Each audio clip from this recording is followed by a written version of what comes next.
की सन 2016 मध्ये या देशाचे पंतप्रधान सन्माननीय नरेंद्रजी मोदी साहेबांनी फार मोठा गाजावाजा करून त्या ठिकाणी सांगितलं की 2022 पर्यंत आम्ही देशातल्या शेतकऱ्यांचं उत्पन्न त्या ठिकाणी दुप्पट करू। सभापती महोदय, शेतकऱ्याचं उत्पन्न दुप्पट झालं नाही, उत्पादन खर्च मात्र त्या ठिकाणी शेतकऱ्याचा दुप्पट झालाय। आपण बघितलं असेल, जो शेतकरी त्या ठिकाणी त्या शेतीच्या माध्यमातून स्वतःचा उदरनिर्वाह करण्याचा प्रयत्न करतो, स्वतःचा प्रपंच त्या ठिकाणी चालवायचा प्रयत्न करतो, स्वतःची लेकरं त्या ठिकाणी शिकवण्याचा प्रयत्न करतो, ती शेती कशी नुकसानीची होत चालली आहे, मला वाटतं याच्याकडे सुद्धा केंद्र सरकारनं लक्ष देणं गरजेचं। सभापती महोदय, सोयाबीनचा दर 11,000 रुपये गेला की ताबडतोब केंद्र सरकारचं लक्ष त्या ठिकाणी त्या सोयाबीनच्या दराकडे जातं। पाम तेलावरचं आयात शुल्क त्या ठिकाणी कपात केलं जातं, सोया पेंट त्या ठिकाणी आयात केली जाते आणि 11,000 रुपये क्विंटल विकलं जाणारं सोयाबीन त्या ठिकाणी शेतकऱ्याला आज 3839 रुपयांना विकायची वेळ त्या शेतकऱ्यावर आणली जाते। सभापती महोदय, कांद्याचा दर वाढला, लगेच कांद्याच्या निर्यातीवर त्या ठिकाणी बंदी आणली जाते आणि कांद्याचे दर सुद्धा त्या ठिकाणी पाडले जाते। सभापती महोदय, जसं उद्योगपतीला एक सिमेंटचं पोतं तयार केलं, स्टील तयार केलं, त्यावेळेस त्याच्यावर किती नफा घ्यायचा आहे याचा अधिकार आहे।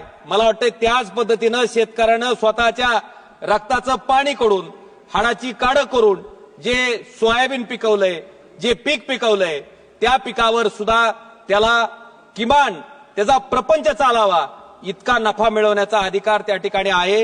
हे सुद्धा कुठेतरी केंद्र सरकारनं त्या ठिकाणी लक्षात घेणं गरजेचं आहे।